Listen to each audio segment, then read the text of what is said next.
Very good afternoon, welcome to smart investor. ఇక ఇవాళ మార్కెట్లో నిన్నటి నష్టాల్ని కొనసాగిస్తున్నాయి. ఇవాళ కూడా భారీగానే నష్టపోతున్నాయి. సెన్సెక్స్ ఆల్మోస్ట్ 340 పాయింట్లు, నిఫ్టీ 100 పాయింట్ల పైన అరౌండ్ 106 పాయింట్స్ లాస్ లో ట్రేడ్ అవుతుంది. వేరేజ్ మెయిన్ ఇండెక్స్ 1.3% సెన్సెక్స్ కానీ నిఫ్టీ కానీ నష్టపోతూ ఉంటే స్మాల్ క్యాప్ మిడ్ క్యాప్ మాత్రం అంతకంటే ఎక్కువగా ఒక రకంగా భారీగానే నష్టపోతున్నాయని చెప్పుకోవచ్చు.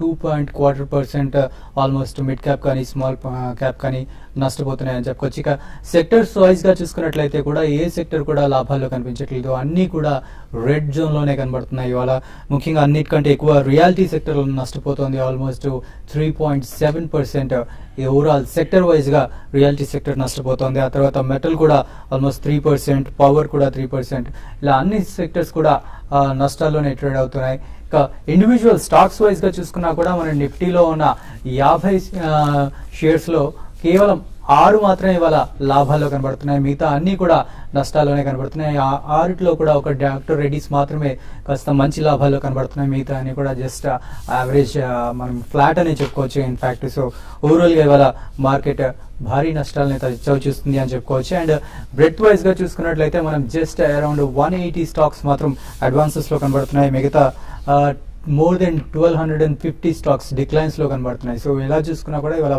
మార్కెట్ ఓవరాల్ గా కంప్లీట్ గా నెగిటివ్ జోన్ లో ఉందని చెప్పుకోవచ్చు. ఇక దీనికి సంబంధించిన మరింత విశ్లేషణ సుందర్ గారు, శేషు గారు అందించడానికి సిద్ధంగా ఉన్నారు. ముందు శేషు గారు, ఇవాళ మార్కెట్ కంప్లీట్ గా రెడ్ జోన్ లో ఉందని చెప్పుకోవచ్చు. కోలుకునే ఛాన్సెస్ కూడా ప్రస్తుతానికైతే ఏం కనిపించట్లేదు. సో మీరేమంటారు?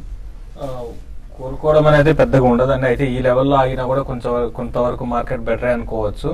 మెయిన్ ట్రెండ్ ఏంటంటే ఇన్ని రోజులు మనకి రేంజ్ బౌండ్ ఉన్న మార్కెట్ అయితే ఒక రేంజ్ బ్రేక్ అయింది. గత మనకి చూసాం 20-25 డేస్ గా ఏంటంటే 7.6 నుంచి 7.8కి వెళ్ళాము. మళ్ళీ అక్కడ నుంచి కొంచెం రివర్స్ కావడం చూస్తున్నాము. బట్ ఈ రోజు ఏంటంటే ఆ లెవెల్ బ్రేక్ అయ్యి బిలో 7,600 దగ్గర ట్రేడ్ అవుతుంది. కాబట్టి షార్ట్ టర్మ్ ట్రెండ్ అనేది మార్కెట్ అయితే ఇంకా కొంత డౌన్ ట్రెండ్ అనేది ఉండే అవకాశం ఉంది. అయితే ఇన్ని రోజులు స్ట్రాంగ్ ఉన్న కౌంటర్స్ కూడా ఈ రోజు చాలా సెల్లింగ్ అనేది హయ్యర్ లెవెల్స్ లో సెల్లింగ్ చూసాము. కాబట్టి మార్కెట్స్ అయితే పెద్దగా ఇంకా అప్ ట్రెండ్ అనేది అయితే పెద్ద ఇప్పట్లో అయితే ఉండకపోవచ్చు. అలా టైం బీయింగ్ అయితే మార్కెట్స్ వీక్ గానే ఉంటాయి. మరి ముఖ్యంగా జియో పొలిటికల్ టెన్షన్స్ వల్ల ఏంటంటే మన మార్కెట్స్ ఈ విధమైన డౌన్ ట్రెండ్ అనేది చూసాము. గ్లోబల్ గా అన్ని మార్కెట్స్ ఇండస్ట్రీస్ కూడా బాగా రెడ్ లో ఉన్నాయి. మరి ముఖ్యంగా ఇండియన్ మార్కెట్ అంటే ఏషియన్ మార్కెట్స్ లో అన్నిటితో కంపేర్ చేసుకుంటే ఇండియన్ మార్కెట్ ఎక్కువగా డౌన్ ట్రెండ్ చూసాము. అంతే నిక్కీ ఒకటి ఇన్ని రోజులు కొన్ని స్ట్రాంగ్ ఉన్న నిక్కీ ఈ రోజు ఒక 2.5% దాకా, ఆల్మోస్ట్ 3% దాకా నిక్కీ మనకి పడడం చూసాం. కాబట్టి నా ఉద్దేశం ప్రకారం ఇండివిజువల్ స్టాక్స్ కొన్ని అవుట్ పర్ఫార్మ్ చేయొచ్చు. ఏవైతే మార్కెట్ లో మంచి క్వార్టర్ రిజల్ట్ అనౌన్స్ చేసి అటువంటివి చేయొచ్చు తప్ప మిగతా బై అండ్ లార్జ్ చెప్పాలంటే కూడా మార్కెట్ లో ఒక డౌన్ సైడ్ ట్రెండ్ అనేది చాలా బిగ్ డౌన్ సైడ్ ట్రెండ్ అనేది రావచ్చు మార్కెట్ లో రానున్న రోజుల్లో. కాబట్టి ట్రేడర్స్ మాత్రం దీన్ని దృష్టిలో పెట్టుకుని ట్రేడ్ చేయమంటాను. ట్రేడింగ్ జోన్ ఇన్ని రోజులు ట్రేడింగ్ జోన్ లో ఉండేది, ఆ ట్రేడింగ్ జోన్ కూడా బ్రేక్ అయింది. కాబట్టి ఏమాత్రం చిన్నపాటి ర్యాలీ వచ్చినా కూడా నిఫ్టీ కానీ తర్వాత బ్యాంకింగ్ స్టాక్స్ అదర్ కౌంటర్స్ లో కూడా సెల్ చేయమని చెప్తాను. అయితే ఇప్పుడే మనకి SBI క్వార్టర్ రిజల్ట్ సర్ప్రైజింగ్ గా స్ట్రీట్ ఎక్స్పెక్ట్ చేసిన దానికన్నా బెటర్ గా రావడం చూసాము. ఈవెన్ అంత బెటర్ రిజల్ట్ ఇచ్చినా కూడా SBIకి స్టాక్ 2420 బ్రేక్ అయ్యి దాని బిలో ట్రేడ్ అవుతుంది.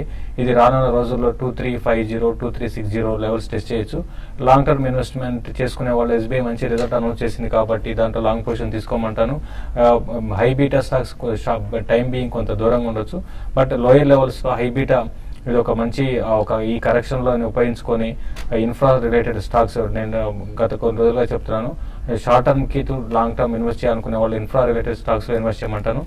ఇప్పుడు ఇమీడియట్ గా అయితే లాంగ్ పొజిషన్ తీసుకునే వాళ్ళు మాత్రం కొంచెం ఐటీ స్టాక్స్ తర్వాత డాక్టర్ రెడ్డిస్ ఇటువంటి స్టాక్స్ లోనే లాంగ్ పొజిషన్ తీసుకుంటారు. మిగతా అదర్ కౌంటర్స్ ని కంప్లీట్ గా అవాయిడ్ చేయమని చెప్తాను. నిఫ్టీ అయితే ఈ రోజు సపోర్ట్ విషయానికి వస్తే అన్ని లెవెల్స్ బ్రేక్ అయింది కాబట్టి 7540 దగ్గర కొంత ఇంటర్డే సపోర్ట్ ఉంటుంది. అది బ్రేక్ అయిందంటే 7520 దాకా రావచ్చు. క్లోజింగ్ కి అరౌండ్ 120 పాయింట్స్ నిఫ్టీ మైనస్ లో ఉండొచ్చు. ఈవెన్ యూరోప్ మార్కెట్స్ కూడా చాలా సెల్లింగ్ ప్రెషర్ లో ఉన్నాయి. డౌ ఫ్యూచర్స్ కూడా చాలా వీక్ గా ఉంది. ఒక సైడ్ ఏమో క్రూడ్ ఆయిల్ అనేది బాగా పెరుగుతుంది. సో ఈ పొలిటికల్ గా అంటే జియో పొలిటికల్ టెన్షన్ తగ్గేంత వరకు మార్కెట్స్ వీక్ గానే ఉంటాయి. కాబట్టి దాని దృష్టిలో పెట్టుకొని ట్రేడర్స్ పొజిషన్ తీసుకోమని చెప్తానండి. ఓకే, సో సుందర్ గారు, రూపీ రోజు రోజుకి పడుతుంది, కొత్త లోస్ ని టచ్ చేస్తూ ఉంది ఈ వారంలో చూసుకున్నట్లయితే. సో ఓవరాల్ గా కమోడిటీస్ పరిస్థితి ఏంటి, రూపీ పరిస్థితి ఏంటి? రూపీ చూస్తుంటే కనుక డాలర్ రూపీ కరెక్ట్ గా 58.50 దగ్గర ఒక స్ట్రాంగ్ సపోర్ట్ తీసుకుని అక్కడ నుంచి మనం లాస్ట్ కపుల్ ఆఫ్ వీక్స్ గా కరెక్ట్ గా స్ట్రాంగ్ గా పెరగడం చూసినప్పుడు డాలర్, పైగా ఎఫ్ఐస్ కూడా లాస్ట్ 1 or 2 weeks గా వచ్చి కొంచెం సెల్లింగ్ మోడ్ లో ఉన్నారు కాబట్టి కొంచెం డాలర్ డిమాండ్ తోటి కొంచెం రూపీ కొంచెం వీక్నెస్ చూస్తున్నాం. కాకపోతే సైకలాజికల్ గా చూస్తే కనుక నెక్స్ట్ మేజర్ సపోర్ట్ ఏమో రూపీకి 62 లో ఉంది. సో అక్కడ నుంచి కొంచెంగా రికవర్ అయ్యే అవకాశం కనిపిస్తుంది.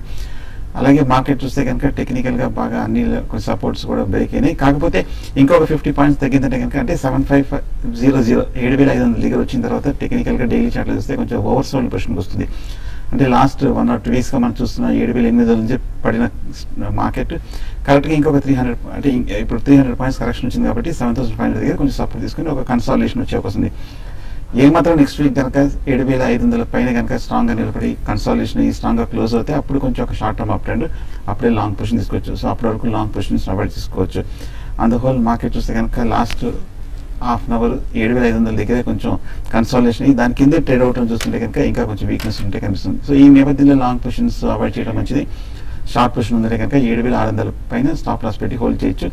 అలాగే బ్యాంకింగ్ నిఫ్టీ కూడా చూస్తే కనుక 15000 ఇవాళ బ్రేక్ డౌన్ అవ్వడం జరిగింది. బహుశా నెక్స్ట్ సపోర్ట్ 15400 ఆ లెవెల్ 14600 ఆ లెవెల్కి కొంచెం పరీక్షించే అవకాశం కనిపిస్తుంది.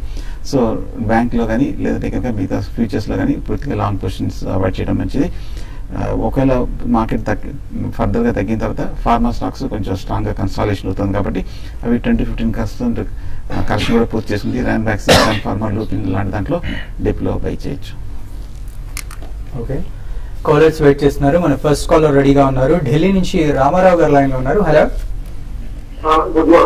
Good afternoon sir. నేను రామారావు సార్, ఢిల్లీ నుంచి. చెప్పండి సార్. యాక్చువల్లీ నేను పొలాన్ని తీసుకున్నాను సార్ 214 దగ్గర 1500 షేర్లు. హలో, చెప్పండి. 215 దగ్గర 1500 షేర్లు తీసుకున్నాను సార్. ఓకే, పొలాన్ని ఫినాన్షియల్ టెక్నాలజీ. రెండోది ఏదన్నారు? 215 సార్, 215. Second stock ఏదన్నారు?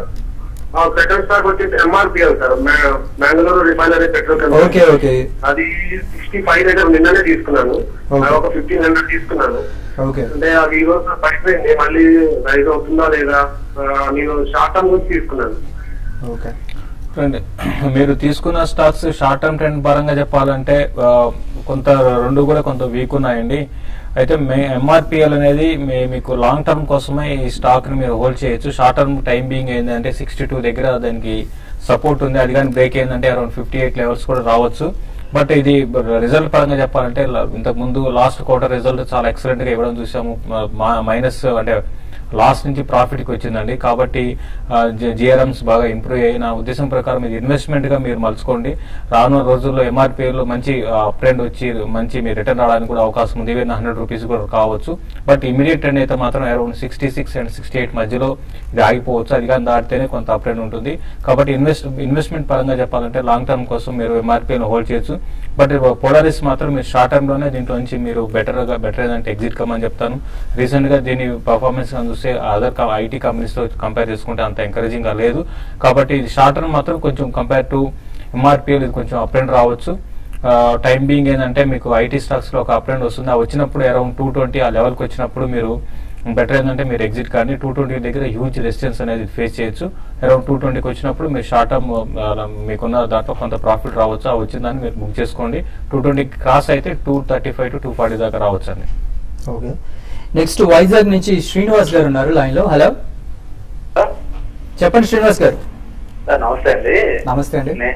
నేను 330లో బజాజ్ ఎలక్ట్రికల్స్ కొన్నానండి. ఓకే, ఈ రేటు దగ్గర యావరేజ్ చేసుకోమంటారా, అది వదిలేసి వేరేది కొనమంటారా? ఒకటి. రెండోది ఏంటంటే కన్సైన్ నెరలకి ఈ రేటు దగ్గర కొనొచ్చా? ఏదన్నారు? కన్సైన్ నెరలక్ ఓకే, ఈ రేటు దగ్గర కొనొచ్చా? బజాజ్ ఎలక్ట్రికల్స్ మటుకు ఫర్దర్ గా యావరేజింగ్ వద్దండి. మనం ఈ స్టాక్ చూస్తే 380 రూపాయల నుంచి మనం కంటిన్యూస్ గా తగ్గడం జరిగింది. 260 వరకు కూడా పట్టడం జరిగింది. ఇన్ఫాక్ట్ లాస్ట్ 1 or 2 వీక్స్ లో చూస్తే కనుక మార్కెట్ కొంచెం మైనర్ కరెక్షన్ కూడా స్ట్రాంగ్ గా పడింది. కాకపోతే ఫండమెంటల్ గాను టెక్నికల్ గా నా ఉద్దేశం టెక్నికల్ గా చూస్తే కనుక 230, 220 దగ్గర స్ట్రాంగ్ సపోర్ట్ కనిపిస్తుంది. ఆ లెవెల్లో ఒకసారి ఒక రికవరీ వచ్చే కన్సాలిడేషన్ వచ్చే అవకాశం ఉంది. సో బజాజ్ ఎలక్ట్రికల్స్ డిప్ లో క్లోజర్ టు 220, 230 వస్తే కనుక 5 to 10% డిప్ లో డెఫినెట్ గా మీరు బై చేయొచ్చు. కన్సారీ నెరోలెక్ పెయింట్స్ చూస్తే కనుక మనం ఈ ర్యాలీలో కరెక్ట్ గా 1000 రూపాయల నుంచి 1700 వరకు పెరిగింది. అలాగే లాస్ట్ 1 month కి మటుకు కొంచెం హై లెవెల్ టైర్డ్నెస్ చూస్తున్నాము. టెక్నికల్ గా 16 రూపాయలు దాటలేకపోతుంది. అక్కడ స్ట్రాంగ్ రెసిస్టెన్స్ కనిపిస్తుంది. సైడ్ వేస్ ట్రెండ్ లో కనిపిస్తుంది. బహుశా టెక్నికల్ గా బాగా ఓవర్ బాట్ పొజిషన్ ఉంది. మీడియం టర్మ్ వీక్లీ చార్ట్ లో చూస్తే కనుక ఒక ఫర్దర్ కరెక్షన్ వచ్చే అవకాశం ఉంది. ప్రాఫిట్ బుకింగ్ ఇంకా రాలేదు. వస్తే కనుక నా ఉద్దేశం క్లోజర్ టు 1400 వరకు కూడా వచ్చే వస్తుంది. ఒకవేళ 1400కి వస్తే కనుక ఆ డిప్ లో బై చేయొచ్చు. ఓకే, ఇక్కడ షార్ట్ బ్రేక్ తీసుకుందాం. బ్రేక్ తర్వాత మరిన్ని కాల్స్ అండ్ మెయిల్స్ కూడా చూద్దాం.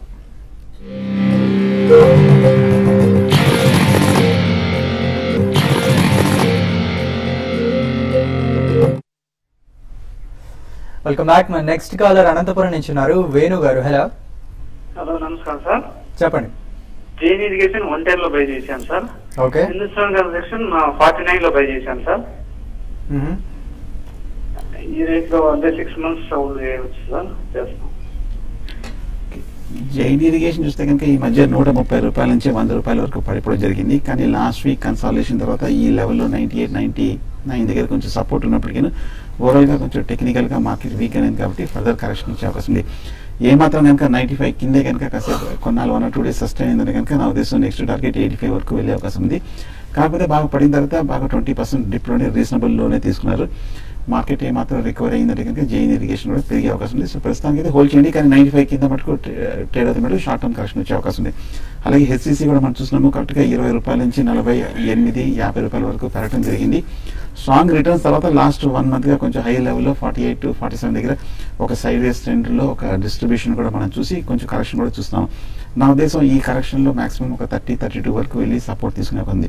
షార్ట్ టర్మ్ లో 2 వీక్నెస్ కానీ ఉంది. కొంచెం లాంగ్ టర్మ్ అయితే హోల్డ్ చేయండి. షార్ట్ టర్మ్ అయితే కొంచెం కాషియస్ ఉంటే మంచిది. నెక్స్ట్ వైజాగ్ నుంచి శ్రీనివాస్ గారు ఉన్నారు. హలో అండి సార్, నేను ఎల్ఐసి హౌసింగ్ ఫైనాన్స్ 310 లో తీసుకున్నాను సార్. షేర్స్ అది హోల్డ్ చేయమంటారు, ఎగ్జిట్ చేయమంటారు? ఏంటి ఇంకా బాగా పడిపోతుంది మార్కెట్ బాగా. దాని రిజల్ట్ ఎలా అవుతుంది కూడా చెప్పండి సార్. ఎల్ఐసి హౌసింగ్ ఫైనాన్స్ మీకు స్టాక్ అయితే చూస్తున్నామంటే చాలా వీక్ గా ఉంది. 320 లెవెల్స్ నుంచి కూడా నాన్ స్టాప్ గా కరెక్షన్ చూసాము. అయితే దీనికి ప్రధాన కారణాలు ఏంటంటే రానున్న రోజుల్లో వీళ్ళు ఆర్బీఐ తీసుకున్న నిర్ణయం వల్ల ఏంటంటే కొంచెం ప్రాఫిట్స్ అనేది తగ్గడానికి అవకాశం ఉంది. బట్ రెవెన్యూస్ పెరగచ్చు, ప్రాఫిట్ మార్జిన్ అనేది ఇంకా పెద్దగా ఉండకపోవచ్చు. అదొక రీజన్. తర్వాత రిజల్ట్ కూడా అంత ఎంకరేజింగ్ గా లేదండి, అది ఒక రీజన్. బట్ ఫండమెంటల్స్ అనేది పెద్దగా ఈ నిర్ణయాలతో పెద్దగా చేంజ్ అవుతుందైతే నేను అనుకోను. బట్ టైం బీయింగ్ ఏంటంటే ఈ స్టాక్ టెక్నికల్ ఫ్యాక్టర్స్ అనేది ఎక్కువ మనకి స్టాక్ మీద మనకి ప్రభావం చూపుతాయి. మరి ముఖ్యంగా 280 అనేది, ఎందుకంటే మార్కెట్ లో చూస్తున్నాం చాలా సెల్లింగ్ అనేది లాస్ట్ 2-3 రోజులుగా చూస్తున్నాం. 280 అనేది చాలా స్ట్రాంగ్ సపోర్ట్ అనేది, అది బ్రేక్ అయింది కాబట్టి అరౌండ్ 260 దాకా రావచ్చు. బట్ మీరు ఎగ్జిట్ అవ్వాల్సి ఉంటే ఇంతకుముందే మనం కాషస్ చేస్తున్నామండి. స్టాక్ నుంచి అరౌండ్ 340, 314 ఉన్నప్పుడే కూడా ఎగ్జిట్ కమ్మని చెప్పాము. బట్ కరెంట్ అవర్స్ లో అరౌండ్ 260 దగ్గర ఆగొచ్చు. ఈవెన్ 1 or 2 days లో నెక్స్ట్ 2 days లో మార్కెట్స్ రీబౌండ్ అయితే 280 పైకి వస్తే మాత్రం మళ్ళీ ఇది రేంజ్ బౌండ్ ఉండే అవకాశం ఉంది. బిట్వీన్ 300 and 265 ఆ లెవెల్లో రేంజ్ బౌండ్ ఉండే అవకాశం కనపడుతుంది. ఓకే, నెక్స్ట్ తాడేపల్లిగూడ నుంచి భాస్కర్ లైన్ లో ఉన్నారు. Hello sir, good afternoon. అలాగే అండి, చెప్పండి sir. GMR infra, IB power, prime batters ఇవి తీసుకున్నాయండి. GMR, IB power, Indiabulls power, prime batters, prime focus. Okay, GMR చూస్తే కనుక ఆ మధ్య ఒక స్ట్రాంగ్ బుల్లిష్ ట్రెండ్ 20 రూపాయల నుంచి 40 రూపాయలకు పెరిగిన తర్వాత ఈ మధ్య మళ్ళీ 40 నుంచి ఒక 30 రూపాయల వరకు తగ్గడం జరిగింది. టెక్నికల్ గా వీక్ గానే ఉంది. నా ఉద్దేశం రీసెంట్ గా లాస్ట్ వీక్ వచ్చిన లో అయిన 25 రూపీస్ దగ్గర మళ్ళీ ఒకసారి పరీక్షించే అవకాశం ఉంది. సో ఈ లెవెల్లో మటుకు మీరు కొంచెం కాషియస్ గా ఉంటే మంచిది. ఫర్దర్ షార్ట్ టర్మ్ కరెక్షన్ వచ్చే అవకాశం కనిపిస్తుంది. అలాగే ఇండియా బుల్స్ పవర్ లిమిటెడ్ కూడా చూస్తే కనుక 8 రూపాయల నుంచి 16 రూపాయల వరకు డబుల్ అయింది. కానీ 16 నుంచి మనం మళ్ళీ చాలా స్పీడ్ గానే కరెక్షన్ కూడా చూసాము. కరెక్ట్ గా 10 రూపాయల వరకు రావడం జరిగింది. బట్ స్టాక్ బాగా టెక్నికల్ గా ఇంకా వీక్ అనేది, ఒక బేరిష్ ట్రెండ్ లో చిన్న స్వల్ప రికవరీ చూసాము తప్ప ఇంకా బులిష్ జోన్ లోకి ఎంటలేదు. నా ఉద్దేశం ఇండియా బుల్స్ పవర్ మటుకు ఏమాత్రం ఒక ర్యాలీ వచ్చిందంటే కనుక హై లెవెల్లో ఎగ్జిట్ అవ్వడం మంచిది. ప్రైమ్ ఫోకస్, ప్రైమ్ ఫోకస్ కూడా మనం చూసాము ఆ మధ్యకాలం కొంచెం పాజిటివ్ న్యూస్ తోటి బాగా పెరగడం జరిగింది. అలాగే హైయర్ లెవెల్లో కూడా 50 రూపీస్ టు 52 రూపీస్ దగ్గర బాగా కన్సాలేషన్ అవుతుంది. సో మార్కెట్ స్ట్రాంగ్ గా రియాక్షన్ వచ్చినప్పటికీ పెద్దగా స్టాక్ మీద ఇన్ఫ్లుయెన్స్ లేదు. బట్ కానీ బాగా ఫెనామినల్ బుల్లిష్ ట్రెండ్ వచ్చింది కాబట్టి కొంచెం వీక్లీ చార్ట్ లో ఒక నార్మల్ టెక్నికల్ రియాక్షన్ ఏదైతే రావాలో అదైతే వచ్చే అవకాశం. బట్ లాంగ్ టర్మ్ కోసం ప్రైమ్ ఫోకస్ డెఫినెట్ గా హోల్డ్ చేయొచ్చు. నెక్స్ట్ సత్తెనపల్లి నుంచి బ్రహ్మం గారు లైన్ లో ఉన్నారు. హలో సార్, చెప్పండి బ్రహ్మం గారు. నమస్తే అండి. జిఐసిసిఎల్ కాకుండా ఆధునిక మెటల్ జిఐసిసిఎల్. హలో, ఏంటండి మళ్ళీ ఒకసారి రిపీట్ చేయండి. GICCL. Okay, Gujarat industries power. Okay, రెండో Adhunik metal. Okay, Adhunik metals చూస్తే కనుక మనం 30 రూపాయల ఆధునిక metal sir. Okay, Adhunik metals 30 రూపాయల నుంచి 60 రూపాయల వరకు బాగా పెరిగి ఈ మధ్య కాలంలో కొంచెం హైయర్ రేట్ లో కొంచెం స్ట్రాంగ్ రియాక్షన్ రావడంతో 60 రూపాయల నుంచి మళ్ళీ 43 రూపాయల వరకు కొంచెం పట్టడం జరిగింది.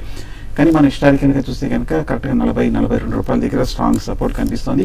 ఇన్ఫాక్ట్ వీక్లీ చార్ట్ లో కూడా చూస్తే కనుక లాస్ట్ 6 మంత్స్ ఒక మేజర్ బాటం కూడా ఏర్పడింది. 41-42 దగ్గర సపోర్ట్ తీసుకొని కొంచెం పెరిగే అవకాశం కనిపిస్తుంది. బట్ షార్ట్ టర్మ్ లో ఓవరాల్ గా సెంటిమెంట్ అంతా వీక్ గా ఉంది కాబట్టి ఈ స్టాక్ కూడా 42 ఒకసారి వచ్చి అక్కడ పరీక్షించే అవకాశం ఉంది. అలాగే గుజరాత్ ఇండస్ట్రియల్ పవర్ చూస్తే కనుక కరెక్ట్ గా 55 రూపాయల నుంచి 108 రూపాయల వరకు పెరిగి మళ్ళీ లాస్ట్ ఒక 1 or 2 వీక్స్ గా 108 నుంచి 85 రూపాయల వరకు తగ్గడం జరిగింది. కాకపోతే మనం చార్ట్ చూస్తే కనుక లాస్ట్ 1 మంత్ గా ఆల్రెడీ 3 బాటంలు ఏర్పడింది. 84-85 రూపాయల దగ్గర ఇక్కడ ఒక మీడియం టర్మ్ సపోర్ట్ కూడా ఉంది. ఇక్కడ కన్సాలిడేషన్ కూడా ఫలితం చూడొచ్చు. ఒకవేళ కనుక 83 కింద కనుక 1 or 2 డేస్ క్లోజ్ అయినట్టు మటుకు ఫర్దర్ షార్ట్ టర్మ్ కరెక్షన్ వచ్చే అవకాశం ఉంది. షార్ట్ టర్మ్ అయితే మటుకు నా ఉద్దేశం 832 కింద స్టాప్ లాస్ పెట్టి హోల్డ్ చేయొచ్చు. ఓకే, నెక్స్ట్ ఒంగోలు నుంచి చంద్రమౌళి గారు లైన్ లో ఉన్నారు. హలో, హలో, చెప్పండి చంద్రమౌళి గారు. హలో, నమస్తే సార్. చెప్పండి. నమస్తే సార్. మా దగ్గర ఐబీ రియల్ ఎస్టేట్ ఉన్నాయి సార్. ఓకే, ఏ ప్రైస్ లో ఉన్నారండి? సార్ 84 రూపీస్ లో. Okay, 84 rupees sir. Okay, hold చేయండి. ఇప్పుడు ఆల్రెడీ స్టాక్ చూసాము 80 లెవెల్స్ నుంచి బాగా కరెక్ట్ కావడం చూసాము లాస్ట్ ఒక 3-4 రోజుల్లోనే. ప్లస్ దీని ముందుగా చూస్తే మనకి రీసెంట్ గా లాస్ట్ మంత్ దగ్గరగా 110 దాకా ఈ స్టాక్ రావడం చూసామండి. అక్కడ నుంచి నాన్ స్టాప్ 1 సైడ్ కరెక్షన్ ఉంది కాబట్టి ఓవర్ సోల్డ్ లో ఉందండి స్టాక్. ఇక్కడ నుంచి రీబౌండ్ కావచ్చు. 72 అనేది సపోర్ట్ అండి, అది కూడా బ్రేక్ అయింది ఈ రోజు. హోప్ అంటే నెక్స్ట్ 2-3 రోజులకి ఒకవేళ దానిపైన ఉంటే మాత్రం కొంచెం హోప్స్ ఉంటాయి స్టాక్ పెరగడానికి. మళ్ళీ అరౌండ్ 78-80 లెవెల్స్ రావచ్చు. బట్ టైం బీయింగ్ మాత్రం పెద్దగా అప్ సైడ్ అయితే ఉండకపోవచ్చు అండి. లాస్ట్ ఈ మన అనౌన్స్ చేసిన క్వార్టర్ రిజల్ట్ కూడా అంత ఎంకరేజింగ్ గా లేదు. అదర్ రియాలిటీ కంపెనీస్ కంపేర్ చేసుకుంటే రిజల్ట్ కూడా బాగాలేదు కాబట్టి. బట్ స్టాక్ మాత్రం రేంజ్ బౌండ్ ఉంటుంది, బిట్వీన్ 66 and 78 and 80 మధ్యలో ఉంటుంది. కాబట్టి ఆ విధంగా అంటే ట్రేడ్ చేసుకోవాలనుకుంటే అక్కడికి వచ్చినప్పుడు హై లెవెల్ ఎగ్జిట్ కమని చెప్తాను. బట్ నెక్స్ట్ మంత్ లో మాత్రం కొంచెం స్టాక్ లో రీబౌండ్ రావచ్చు. నెక్స్ట్ మంత్ వరకు వెయిట్ చేయండి. అరౌండ్ 90-95 రూపీస్ దాకా రావచ్చు. నెక్స్ట్ మంత్ ఎండింగ్ కి రావచ్చు అండి. ఓకే, సో మార్కెట్ కాస్త రికవర్ అయినట్టుగా కనిపిస్తుంది. Sensex 260 and Nifty 81 points loss లో ట్రేడ్ అవుతుంది. బట్ బ్రెడ్ మాత్రం ఏమి రికవర్ అవ్వలేదు, అలాగే ఉంది. సో ఇక మెయిల్స్ చూసుకున్నట్లయితే మన first mail TVZ and Thomas Cook గురించి అడుగుతున్నారు. రంగనాథ్ కోనేటి గారు, ఆయన కొనాలనుకుంటున్నారు, ఏం చెప్పలేదు. బట్ మల్టీ బ్యాగర్ అవుతుందా నెక్స్ట్ ఇయర్ వరకు అని అడుగుతున్నారు. అండ్ టీబీజెడ్ విషయానికి వస్తే ఇది మల్టీ బ్యాగర్ అయితే మాత్రం పెద్దగా కాకపోవచ్చు అండి. ఎందుకంటే డైమండ్ అండ్ జ్యువెలరీలో స్టాక్ ఉన్న కంపెనీ అండి. అయితే రీసెంట్ గా మనం చూస్తున్నాం గోల్డ్ వోలటాలిటీ అనేది చాలా ఎక్కువ కావడం చూసాం. తర్వాత గవర్నమెంట్ నుంచి ఇంపోర్ట్ డ్యూటీ పెంచడం, అయితే ఇప్పుడు వచ్చిన గవర్నమెంట్ కొంచెం తగ్గించింది, అది కొంచెం పాజిటివ్ అంశము. ఏదైనా కూడా రిజల్ట్ పరంగా కూడా చెప్పాలంటే కంపెనీ రెవెన్యూస్ చాలా స్ట్రాంగ్ ఉన్నా కూడా రిజల్ట్ అంత ఎంకరేజింగ్ గా లేదు. కాబట్టి టీబీజెడ్ మాత్రం అవాయిడ్ చేయమని చెప్తాను. మెక్లోడ్ రైసెల్ అండి కాదు, ఇంకోటి ఏంటి టీబీజెడ్ థామస్ కుక్ గురించి. థామస్ కుక్ మాత్రం మీరు హోల్డ్ చేయొచ్చు అండి. డెఫినెట్ గా ఈ స్టాక్ అయితే హోల్డ్ చేయొచ్చు.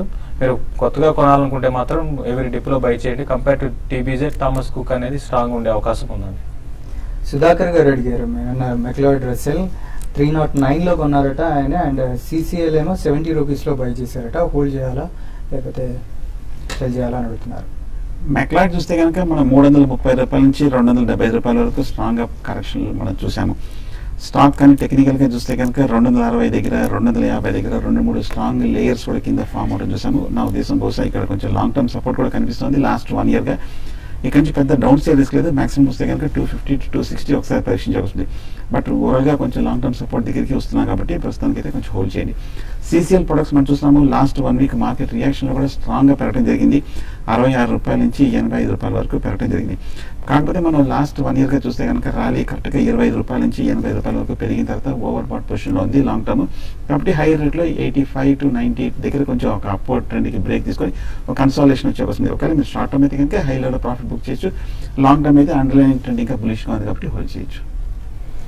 చిన్న గారు అడుగుతున్నారు, ఎస్బీఐ 2400 కాల్ బై చేయొచ్చు అని అడుగుతున్నారు. 24 కన్నా మీరు 2500 కాల్ తీసుకోవడం బెటర్ అండి. ఎందుకంటే 2400 అనేది already in the money call అవుతుంది. ఇన్ ద మనీ కాల్స్ కన్నా కొంచెం out of the money calls తీసుకోవడం బెటర్. ఎందుకంటే రిజల్ట్ చాలా అంటే అనుకున్న దానికన్నా చాలా ఎక్కువ రావడం చూసాము. కాబట్టి 2420 అనేది చాలా స్ట్రాంగ్ సపోర్ట్ అండి. దాని బ్రేక్ అయ్యి దాని పై కూడా వచ్చింది. బట్ మార్కెట్స్ కూడా కొంత రికవరీ వచ్చాయి కాబట్టి 25 కాల్ కి ట్రై చేయమని చెప్తానండి. ఓకే, సో మీరు అన్నట్టుగా శేషర్ కొంచెం రికవరీ అయింది. సో క్లోజింగ్ ఇంకొంచెం రికవరీ వచ్చే ఛాన్స్ ఉందంటారా? ఈ లెవెల్లో క్లోజ్ అవుతుంది? ఈ లెవెల్లో క్లోజ్ అయినా కూడా బెటర్ అని చెప్పొచ్చు. ఎందుకంటే లో నుంచి ఒక 15-20 పాయింట్స్ రికవరీ వచ్చింది. 7560 దగ్గరే క్లోజ్ అయ్యే అవకాశాలు ఎక్కువ ఉన్నాయి. ఒకవేళ 7560 కానీ బ్రేక్ అయ్యిందంటే 7540 దగ్గర రావచ్చు. బట్ ఇదంతా కూడా ఏంటంటే ఇప్పుడు గ్లోబల్ గా ఉన్న మార్కెట్స్ మీద ఆధారపడి ఉంది. ఇక్కడ నుంచి యూరోప్ మార్కెట్స్ ఫర్దర్ గా వీక్ అయితే మన మార్కెట్ కూడా వీక్ అవ్వచ్చు. కాబట్టి నా ఉద్దేశం ప్రకారం ఇక్కడ ఆగొచ్చు అనిపిస్తుంది మార్కెట్. ఏ రౌండ్ వేసి ఈవెన్ కొంత రికవరీ కూడా రావచ్చు. లాస్ట్ లో కొంత రికవరీ కూడా ఎక్స్పెక్ట్ చేయొచ్చు అండి. ఓకే, థ్యాంక్ యూ శేష్ గారు, థ్యాంక్ యూ సుందర్ గారు. సో మార్కెట్ కాస్త రికవరీ అయ్యి Sensex around 270 points, Nifty around 85 points loss లో ట్రేడ్ అవుతుంది. ఇది వాటి స్మార్ట్ ఇన్వెస్టర్.